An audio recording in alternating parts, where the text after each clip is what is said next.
So the question I chose to do for my IPQ is what makes the Icelandic horse unique and why? And I chose to do this because at my grandma and grandpa's farm, there have been a few Icelandic horses, and I grew up riding them, and they were like the only horses that I ever rode.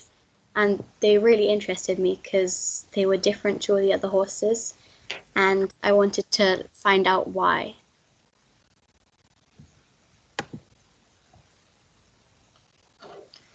So one of the main points that makes them unique is their 2 extra gaits. And if you don't know what a gait is, it's like walk, trot, canter, gallop. And as well as these gaits, the Icelandic horse also has tolt and flying pace.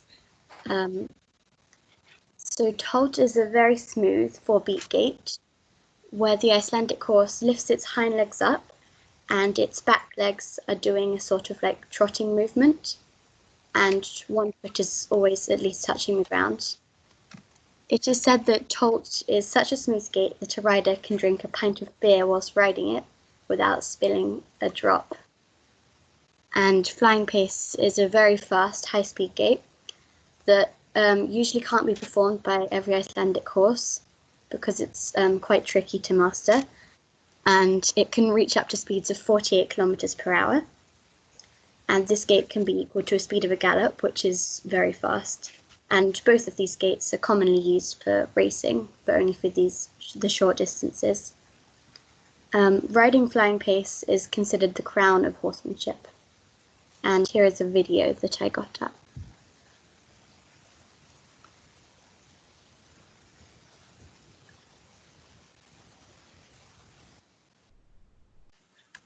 I'll just skip to the right part.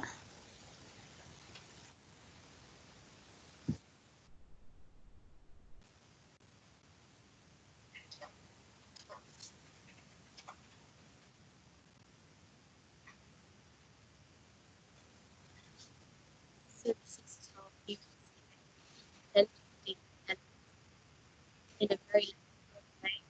Don't see it.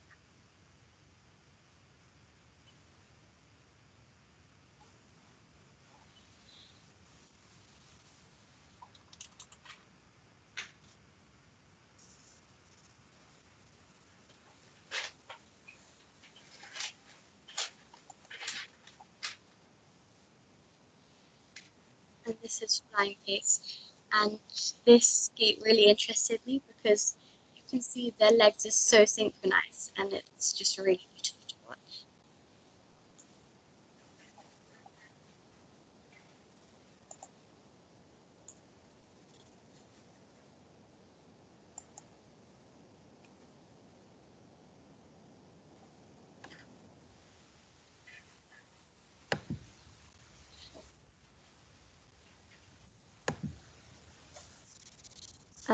I'll skip through the other slides because I don't think we have time for that, but you can find them on, I think, the forms. Yep.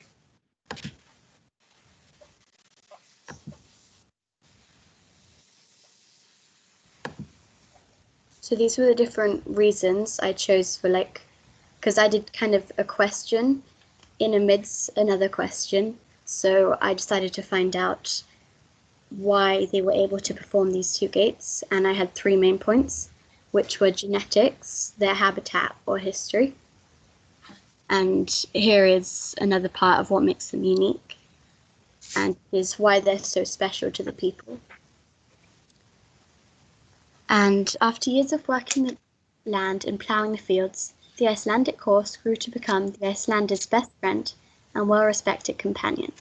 It is said that there have been graves found where the Icelandic horse has been buried with its owner fully tacked up in its saddle and all.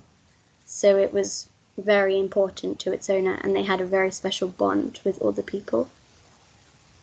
They were referred to as the most useful servant, as they were thought to have fetched the midwife for a birth, or dragged the coffin when the death struck in the process, and since then have been well looked after as the prized possession of Iceland. And even when cars arrived in Iceland and the horses were like no more of any use, they were let wild and they they still run wild around the hills. There are about 8,000 of them out there, and they're ridden for fun by the people of Iceland.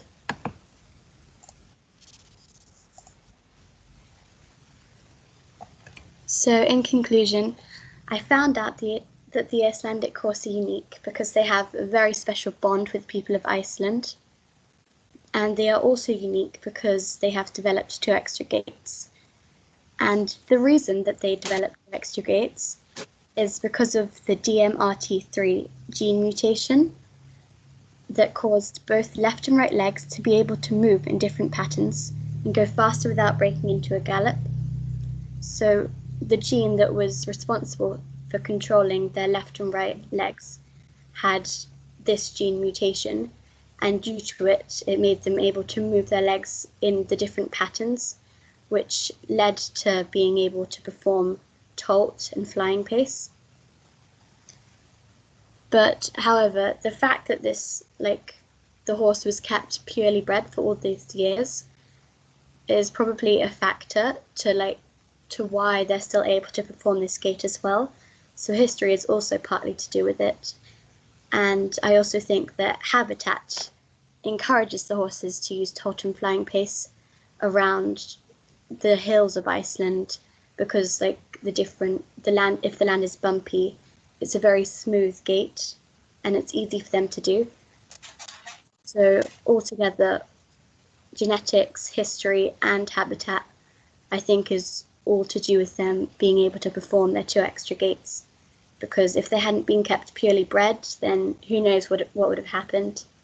Their habitat means that they're able to use these gaits in their normal life, and the gene mutation started off in the first place.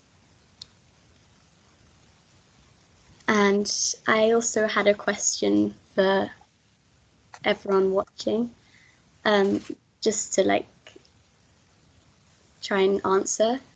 And it was, do you think that if the Icelandic horses had been bred differently and not purely bred, that they would have lost both their 2 gaits, or they might have developed some different ones instead?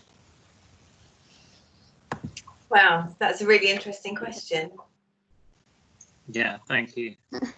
And for my reflection, I learned from doing this slideshow that if you think you know a subject, at first I did think I knew a lot about Icelandic horses, but it turns out I really didn't. I didn't even know that flying pace was a gait, and I really didn't know that the Icelandic horses were so special to the people of Iceland that they were buried with them at all. And I think that it was really fun to do, and I would definitely encourage more people to do it. And if I were to do this again sometime, I would probably add in a diagram or something of the inside the bone structure of the horse's body, so you can actually see what it looks like inside due to this gene mutation compared to a normal horse's. And I might probably bring in the horse that I ride to school, so people can see what the Icelandic horse kind of looks like in person. And that's the end. Thank you. Brilliant. Thank you very much, Lara. I think that was absolutely phenomenal. You clearly understand it really, really well. You clearly put a lot of work into this. Mr. Honeywood, you're the expert here. Do you have any questions for Lara? So I guess answering your, well done, Lara. That was very interesting, and I guess when I saw you were doing Icelandic horses, I was naturally curious. But going back to your question on how pure the breed is, I think you're right, and I think they're very right to protect the breed. And I know that if you export an Icelandic horse, you are not allowed to import. So nobody's allowed to import a horse back into Iceland. So very truly, and it was very interesting. So I think it was very, very well presented, and well done to you. Very interesting. Thank you.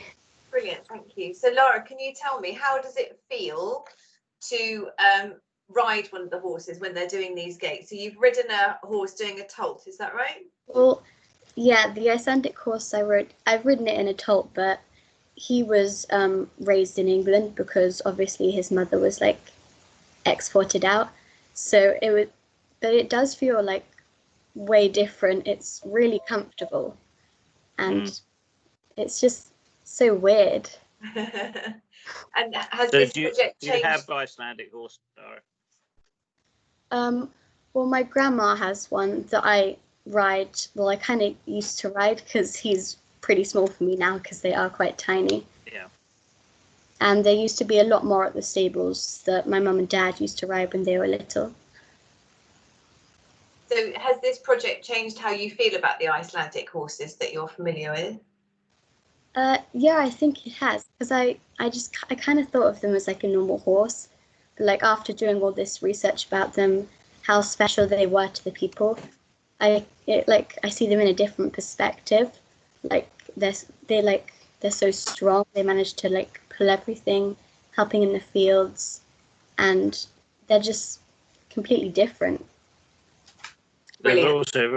They're also very friendly, aren't they? Yeah, they are. He is the horse that I ride. He is super friendly. He'll let anyone stroke him and ride him. Yeah. Brilliant. Thank you very much, Lara. You've done an amazing job. Really, really good. Well done.